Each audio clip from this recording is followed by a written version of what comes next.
The beautiful thing about showing up every day is that you don't have to win every day. I think that's something that I've been struggling with for quite some time where it would be difficult for me to show up and do the things that I know that I should be doing because I always felt as though that if I didn't have something that was tangible, that was quantifiable to signify, okay, I won today or it was worth showing up, then it almost feels as though that it wasn't worth showing up at all. And actually seen this play out in my life literally yesterday. So, for those of you that may not know, I'm in sales. I'm in water restoration sales, where essentially I am selling customers water restoration services. If there's water damage in their home and stuff like that, I'm essentially the person that comes out to inspect, to guide them to take the next steps in remediating the water damage that may be in their home. And the week prior, I had my first zero sale week after running 33 leads. If you haven't seen that video, check that video out. It's a good one. A little bit of a shameless plug. And, you know, in that week, I learned a lot. I learned that you really cannot control the outcome of things, but you can always control your inputs. You can always make sure that you're doing the things to position yourself so that you do have the chance to win. And because I had that week, it forced me to be introspective about my process and what I may or may not be doing wrong. Because one might look at that and say, oh, it's a slow week. People aren't buying. But I looked around to my counterparts and it seems as though that, yeah, they're still hitting their same numbers. So there has to be something in my process that I'm not aware of, that I'm ignoring. So on Monday, I really took inventory of my life and the things that I was doing. And I had to ask myself, where am I dropping the ball? And I noticed that it was a place where I was dropping the ball was the fact that I wasn't asking customers for their business. I would do a great job of explaining. I would do a great job of letting them know what the issue is. But after that, I would just kind of leave it on them to decide whether or not they need water restoration. But they always need it. It's just my job to nudge them in the correct way to getting it done. Now, not to make this another video about sales, but to bring it back home to the original premise, which is you don't have to win every day when you show up. Yesterday, I ran 8 leads. Now, in our daily quota as a company, we're only expected to run 4. But I know that I have a goal for myself where I want to make X amount of dollars, but also I want to sell at least to one customer every single day. If I do that, I have a 6-day work week. That's 6 days. That's 6 sales a week. Paycheck's going to look pretty nice. Now, on my 7th lead, is what seemed like a great lead. I'm looking up in the ceiling. Customer has a bathroom that's leaking from the upstairs down and significant water damage. At this point, I'm thinking, oh my gosh, I'm about to get my first sale of the day. Mind you, well, no, that didn't happen. About to get my first sale of the day. At this time, it's about, I want to say 5 or 6 in the afternoon. I don't know. But that was my 7th lead.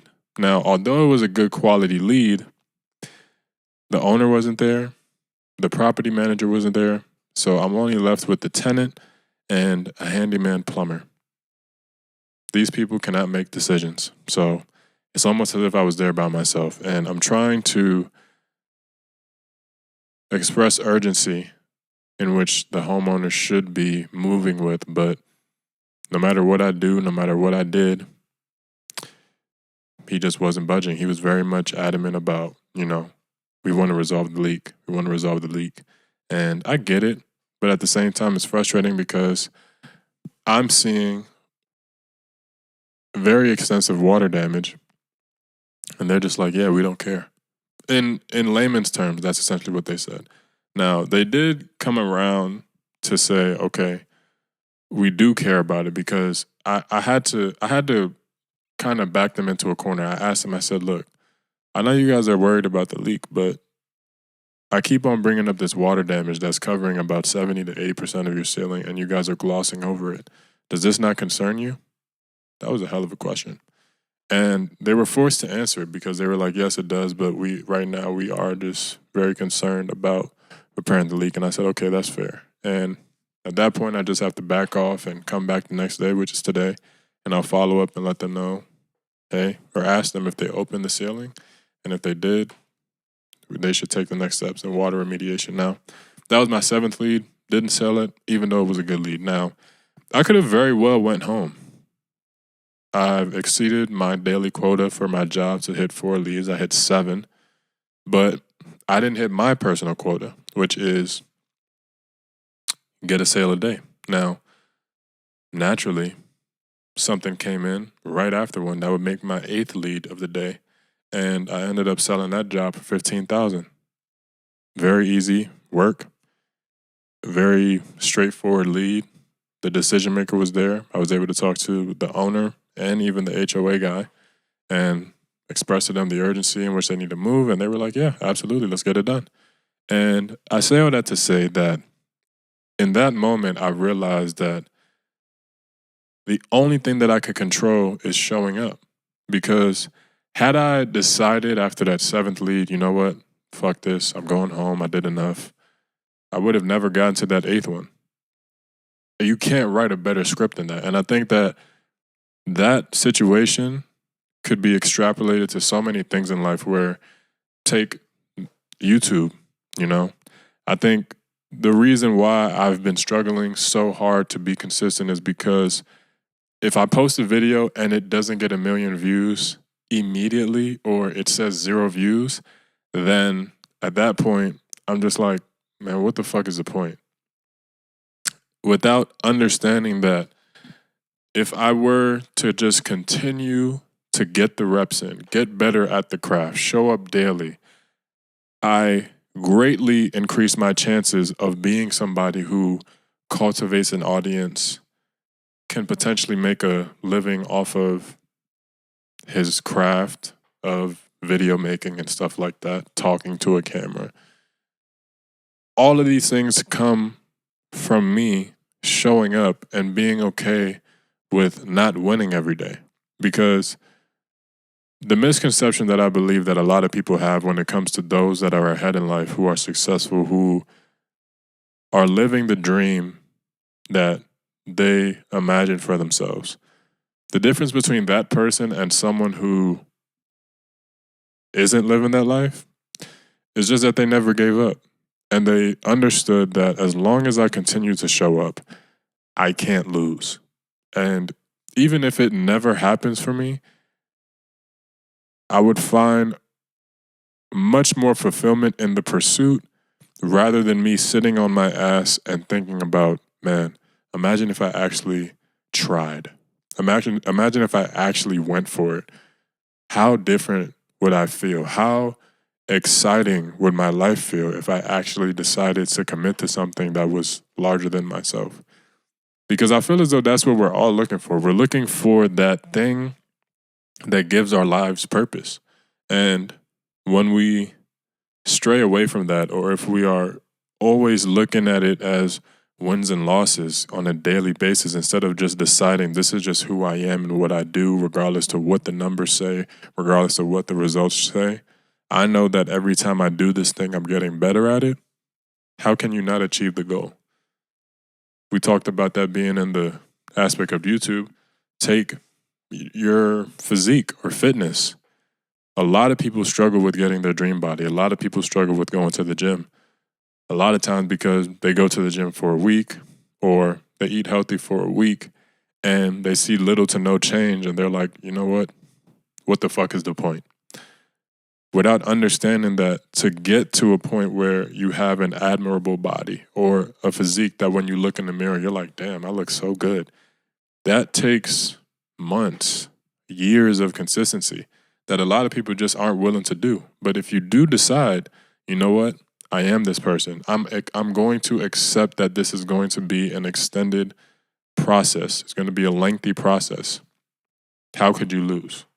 If you ate healthy for a year, You worked out 3 to 5 times a week for a year.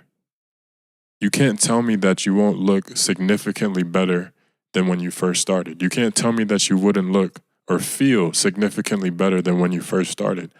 These are the things that we have to remind ourselves in moments where we wake up and we decide, you know what, I don't feel like working out. You know what, I don't feel like going to that 8th lead. You know what, I don't feel like posting a YouTube video today. You have to remind yourself in those moments that every time you say no to those moments, you have a 0% chance. You have a 0% chance of winning that day. But every time you do decide, okay, you know what, I'm gonna post a video. I'm gonna go to that 8th lead. I'm going to eat healthy today. I'm gonna go to the gym. Well, now you've given yourself, even if it's 1%, because quite frankly, that's all you need. I'm somebody who believes in the law of averages. I feel as though that, yes, you may not see something on day 1, day 2, hell, even day 3 or 30. But maybe you see something on day 72. Maybe you see something on day 90. Who knows? Maybe you see something on day 5. But you can't base your happiness on whether or not that is true or not, because you'll never know. And you'll constantly play this guessing game where you think that, okay, I should be at this point. I should have my dream body by now because look at how much work I'm putting in. I should become a better salesman, or I should have gotten that lead. The market is bad, or you're putting blame on things that honestly you can't control. But the minute that you decide, you know what, I can control whether or not I show up, I can control my attitude, at that point, the time becomes irrelevant. The energy that you put in, the effort that you put in becomes irrelevant because you're just following a system. I think I've said this in a previous video. When you have clean systems and you decide, okay, this is just what I do. I'm showing up to every single lead the same way every single time. Eventually, I will get a sale. That's the goal. If I don't get it, that's fine, but that's the goal. I have to eat in a calorie deficit every single day for 7 days and go to the gym 3 to 6 times out the week. As long as I do that, I know that the results will show inevitably. I have to focus on posting 1 YouTube video every single day. I'm committed to that. Whether today I get 0 views or 100 views, tomorrow I'm still showing up because that is just the commitment that I made to myself. And at that point, you're on cruise control. You shouldn't have to stress. You shouldn't have to worry about what the fuck is going to happen, if it's going to happen, because quite frankly, it doesn't matter. You're not going to stop. And that's the point that I feel as though we all should strive to get to, where you just become somebody who's never going to stop. Because that person, literally, by definition, is unstoppable. So, yeah. That was my lesson. That was my TED Talk. If you made it this far in the video, I greatly appreciate you. Like I said, I do love creating these videos for you guys because it does give me an outlet and it does allow me to express the things that I'm going through, that you may be going through, that I feel as though you can draw a lot of, motivation, inspiration, insight on what you may be going through the things that I'm going through. So if you made it this far, I do greatly appreciate you. Be sure to like, comment, subscribe, hit the bell. My name is Trent Bishop. See you all in the next one. Peace.